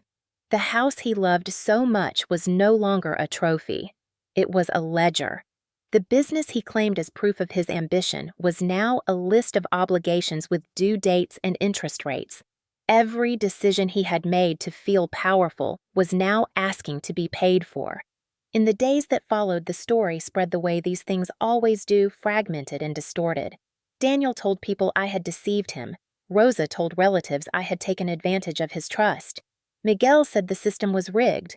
None of it mattered. The documents didn't change based on opinion. The court didn't reopen cases because someone felt embarrassed. The agreement stood. Daniel tried to sell the house within weeks, only to discover that owing more than something is worth makes it difficult to find buyers. He missed payments. Creditors grew impatient. The business slowed as vendors demanded cash up front. The confidence that had carried him for years evaporated under scrutiny. I watched from a distance, not out of satisfaction, but out of closure. This was no longer my problem to solve. I had spent years absorbing the shock of his decisions, so he wouldn't have to. Now, for the first time, the shock landed where it belonged. One afternoon, as I sorted papers in my apartment, my phone buzzed again. A message from Daniel, shorter than the others. "We need to talk." I stared at the screen for a moment, then set the phone face down. Talking had never saved us. Reading had. I didn't need to explain the fine print. He had signed it. I didn't need to justify my silence. It had protected me. The legal trap everyone whispered about was nothing more than a mirror held up to a man who believed confidence could replace comprehension. I had stepped aside and let gravity work. That was the hardest lesson of all. Not that Daniel failed, but that I had succeeded the moment I stopped trying to carry him. The collapse didn't come all at once. It arrived in stages, each one stripping away another layer of Daniel's certainty. The first cracks appeared in the form of phone calls he couldn't avoid. Lenders stopped leaving polite messages and started demanding answers. Vendors tightened terms, then froze accounts altogether.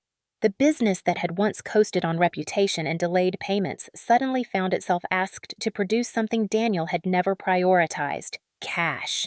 He reacted the way he always did when pressure mounted. He blamed everyone but himself. He accused his lawyer of incompetence. He accused the banks of predatory behavior. He accused me of manipulation. None of it changed the numbers. The house became a problem almost immediately. Daniel listed it at a price that assumed value without debt, confident it would sell quickly. It didn't. Buyers walked away when the disclosures came back. Agents suggested a price reduction. Daniel refused. He couldn't accept that the house wasn't an asset anymore. It was an obligation with walls. Each missed payment triggered another notice, another fee, another escalation. Rosa stopped bragging about the house and started asking relatives for advice. Miguel vanished from the business entirely, suddenly busy with other opportunities. Loyalty evaporates quickly when it's no longer subsidized. The business followed the same pattern. Projects stalled as suppliers demanded payment up front. Employees left when paychecks arrived late. Daniel tried to juggle accounts the way he had watched me do for years, but without understanding the structure underneath every move made things worse. He paid one creditor only to default on another. He shifted money without tracking consequences. He learned painfully that confidence doesn't reconcile accounts. I heard about these developments through mutual acquaintances and the occasional frantic message from Daniel himself. I didn't respond. Silence wasn't punishment. It was a boundary. I had already spent years fixing problems I didn't create. This time, I let the system respond the way it was designed to. One evening, Rosa showed up at my apartment unannounced. She looked smaller than I remembered, her certainty replaced by urgency. She told me Daniel was under a lot of stress. She told me families help each other in hard times. She told me I needed to be reasonable. I listened without interrupting. When she finished, I told her calmly that Daniel had everything he asked for: the house, the business, the control. I told her I was no longer responsible for managing the consequences. She stared at me as if I had spoken another language. She left without saying goodbye. That was the last time we spoke. Emily disappeared quietly, moving out while Daniel was at work, leaving behind a note that said this wasn't what she had signed up for. I understood her reaction more than she knew. She hadn't fallen in love with debt schedules and foreclosure notices. She had fallen in love with the image Daniel projected. Images collapse faster than structures because they have no foundation. Daniel showed up at my apartment weeks later, unshaven and frantic, asking to talk. He said he needed help. He said he didn't understand how things had gotten so bad. I stood in the doorway and listened until he ran out of words. Then I told him the truth he had avoided for years. I told him he had mistaken movement for progress and confidence for stability. I told him I had carried his risks long enough. I told him I was done. I closed the door gently and locked it. After that, the calls stopped. The legal notices continued. The business entered formal default. The house moved toward foreclosure. Daniel hired bankruptcy counsel and began negotiating with creditors who no longer believed his assurances. The man who had once dismissed audits as unnecessary now paid professionals to explain what he had signed. It was too late. I watched the aftermath from a distance, not with satisfaction, but with a strange sense of finality. The escalation I had spent years preventing had finally arrived, and it had landed exactly where it belonged. The system had not been cruel. It had been consistent. Daniel's downfall wasn't caused by one clause or one signature. It was caused by a pattern of decisions made in the belief that someone else would always absorb the cost. This time, no one did, and in that absence, the truth had room to surface. The legal consequences unfolded with a precision that felt almost clinical, each notice and filing. Another confirmation that the system did exactly what it was built to do when obligations went unmet. Within weeks of the hearing, Daniel was served with formal demands from lenders who had been patient only because I had made them patient. The business line of credit was frozen. The equipment lessor accelerated payments invoking clauses Daniel had never read. Tax authorities sent letters outlining penalties and interest, their language neutral and unforgiving. There were no raised voices in those documents, no judgment, just arithmetic. Daniel's lawyer called me once cautiously asking if I would be willing to discuss a modification or clarification. I declined. There was nothing to clarify. The agreement was clear. The disclosures complete the waivers signed. The law does not renegotiate because someone regrets certainty. Daniel tried to refinance the house, hoping to consolidate debt and buy time. He was denied. His credit profile, once propped up by consistent payments, and my careful balancing, now reflected reality. Missed obligations compound quickly. Each denial tightened the circle. He attempted to sell the business, pitching it as an opportunity to investors who saw only risk when they reviewed the books. Deals fell apart under scrutiny. The truth has a way of multiplying when exposed. As the pressure mounted, Daniel's narrative shifted from blame to bargaining. He told people the timing had been unlucky. He said the economy had turned. He said no one could have predicted this. He avoided saying what the documents showed plainly, that his choices had created a structure that required perfection to survive. Perfection never arrives. In contrast, my own life narrowed and stabilized. I focused on work I could do independently, leveraging skills I had honed quietly for years. Bookkeeping contracts, compliance support, small businesses that valued caution because they had learned its cost. I paid my rent on time. I slept through the night. I stopped bracing for the next emergency. The absence of chaos was disorienting at first. Then it became addictive. Daniel's bankruptcy filing became public record months later. It listed assets he no longer controlled and debts he could not escape. Some obligations followed him regardless of outcome. Personal guarantees do not dissolve easily. The house entered foreclosure proceedings, its fate now a matter of process rather than pride. Rosa's circle grew quiet. Invitations stopped. Sympathy replaced admiration. Miguel resurfaced briefly, asking if I knew anything about opportunities. I did not respond. Closure, I learned, includes refusing to reopen doors. The moral twist people whispered about was never that I outsmarted Daniel. It was that I stopped rescuing him. There is a difference. For years, my competence had disguised his recklessness. When I withdrew that support, the truth appeared inevitable rather than dramatic.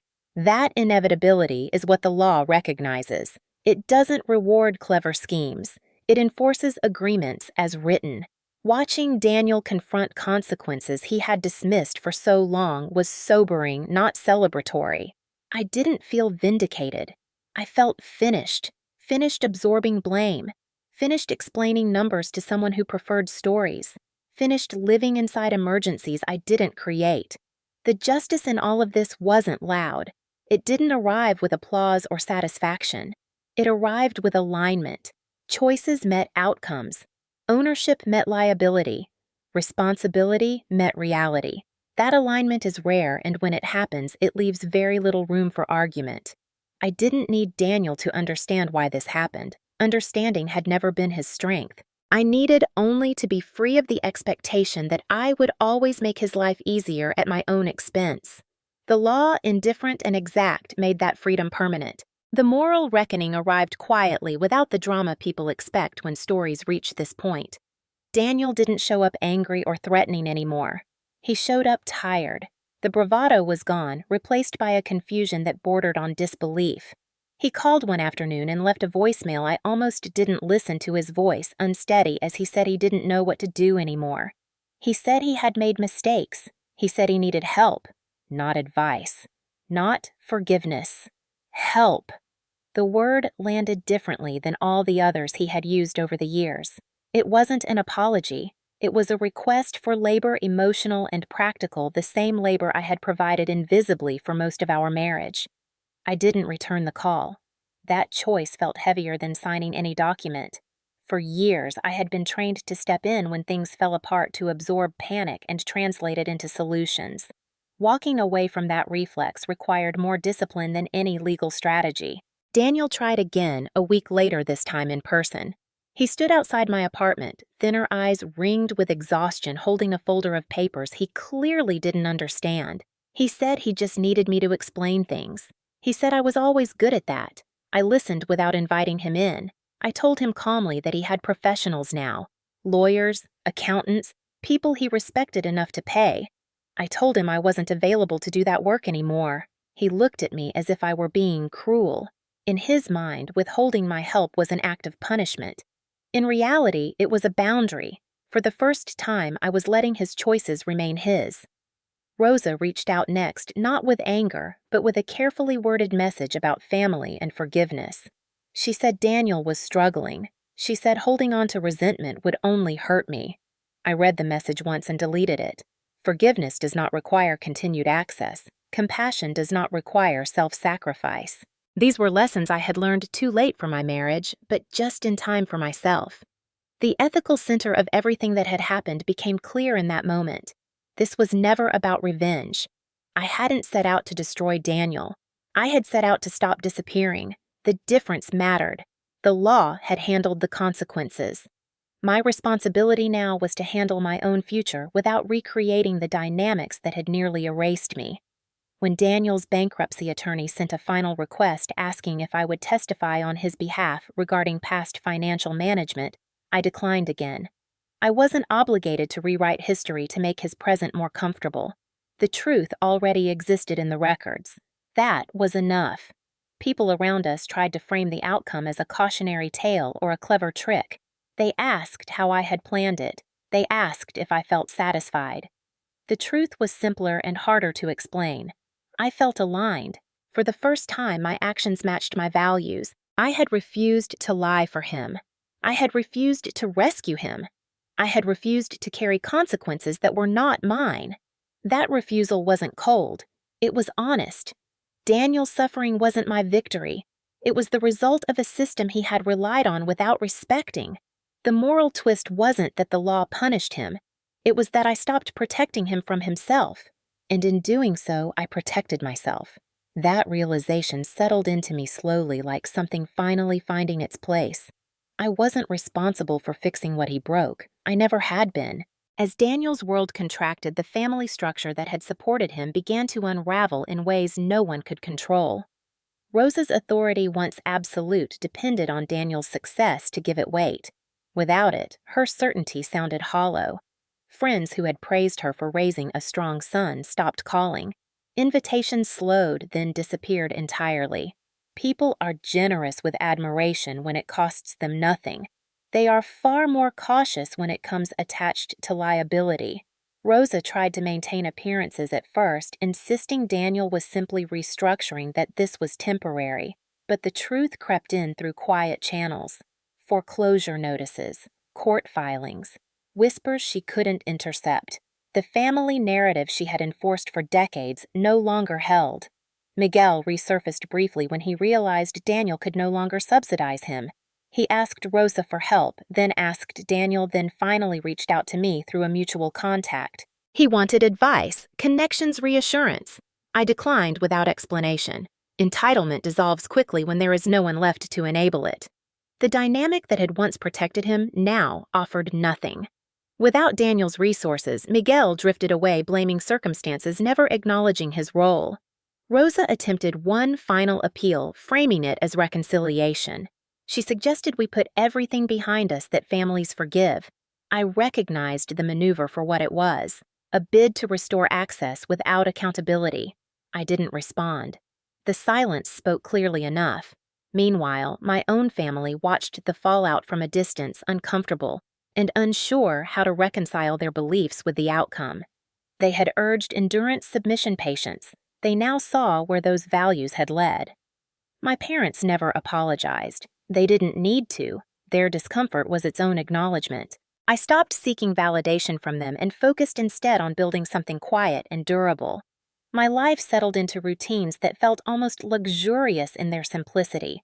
Work I understood. Bills I could predict. Decisions that belonged to me alone. The apartment became a home, not because of its size, but because it held no tension. I painted the walls a soft, neutral arranged furniture deliberately and allowed myself to enjoy the absence of conflict. There was no one to impress, no role to perform. That freedom felt radical. The toxic systems that had once defined my place in both families collapsed not because I fought them, but because I stepped out of their path. Without resistance to feed on, they consumed themselves. That was the quiet justice no one talks about. Structures built on hierarchy and control cannot survive without compliance.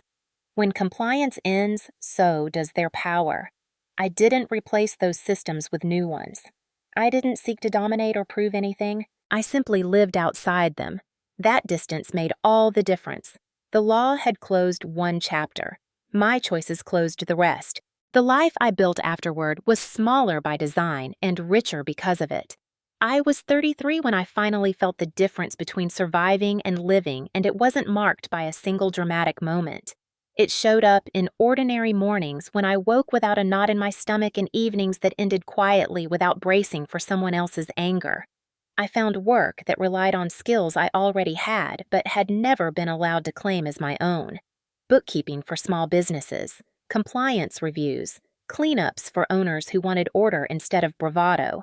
I chose clients carefully, people who respected boundaries and understood that stability was an achievement, not an accident.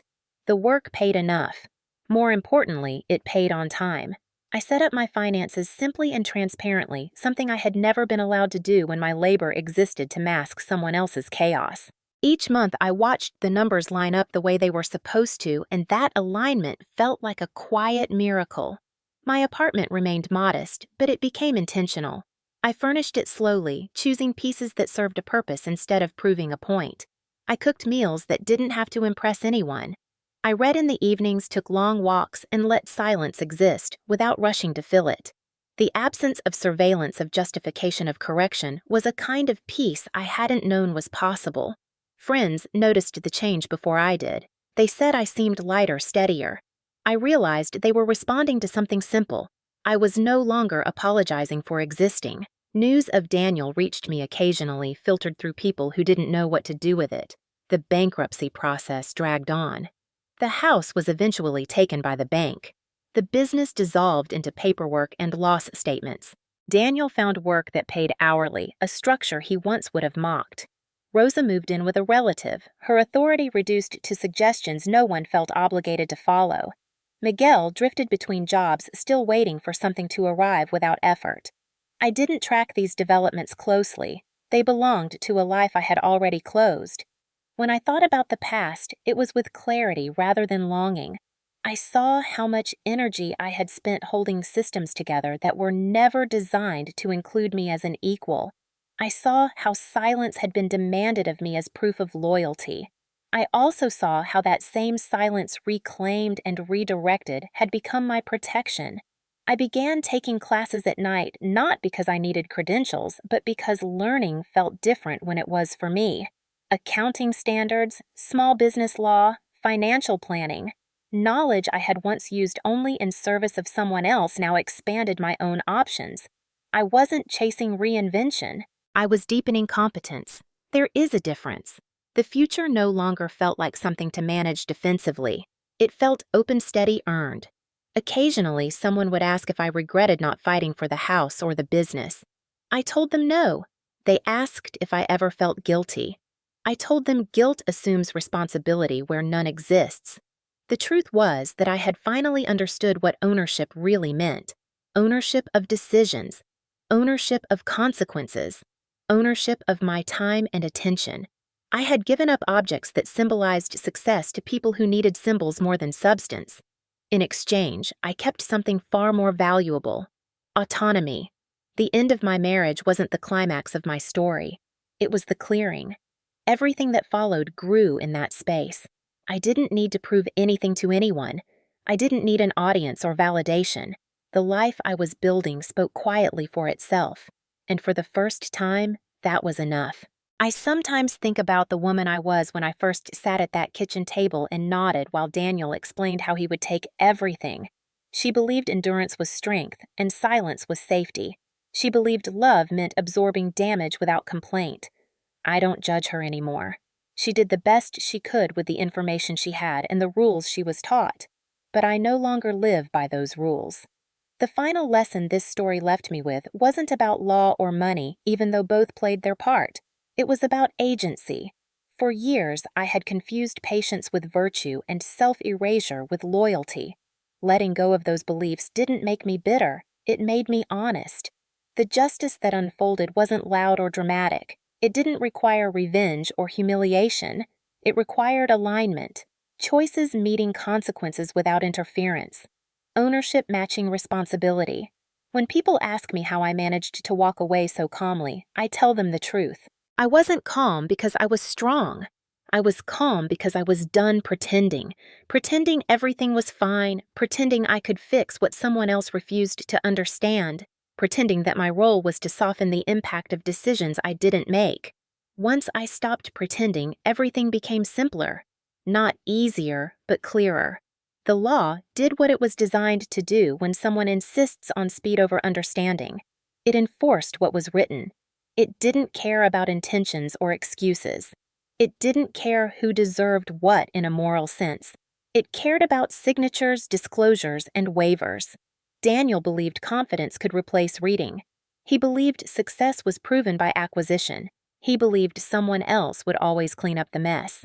Those beliefs failed him. I didn't cause that failure. I stepped aside and let it happen. That distinction matters to me. I didn't win because I was clever. I won because I stopped losing myself to make someone else comfortable. The ending of my marriage didn't give me a grand new life overnight. It gave me something better: a quiet one, a life where decisions are deliberate and boundaries are respected, where work is valued because it is mine, where silence is chosen, not enforced. I don't romanticize what I went through. There were years of fear, confusion, and self-doubt that left marks no court order can erase, but I don't regret leaving the house or the business behind. Those things were never security. They were performances built on debt and denial. Security came later in smaller forms, a steady routine, honest numbers, evenings that belonged to me. If there is a message in all of this, it isn't about legal traps or clever strategies. It's about understanding the cost of what you agree to carry. When you carry someone else's consequences long enough, they begin to feel entitled to your labor. When you stop, the system reveals itself. Some people will call that cruelty. Others will call it abandonment. I call it accuracy. I didn't take anything from Daniel. I let him keep exactly what he asked for. The house, the business, the responsibility, the bill. Walking away that day wasn't an act of revenge. It was an act of alignment. I finally allowed my actions to match my values and my limits to be real. That alignment is the quiet ending people don't expect because it doesn't look like victory. It looks like peace. And peace, I've learned, is not the absence of conflict. It's the absence of obligation to fix what was never yours to begin with. If you're listening to this and you recognize yourself in any part of my story, know this. You are not weak for surviving. You are not cruel for stepping back. And you are not required to sacrifice yourself to prove your worth. Sometimes the most powerful thing you can do is read carefully. Choose deliberately and let people live inside the consequences they insist on owning. That is where my story ends. Not with triumph, not with revenge, but with a life that finally belongs to me.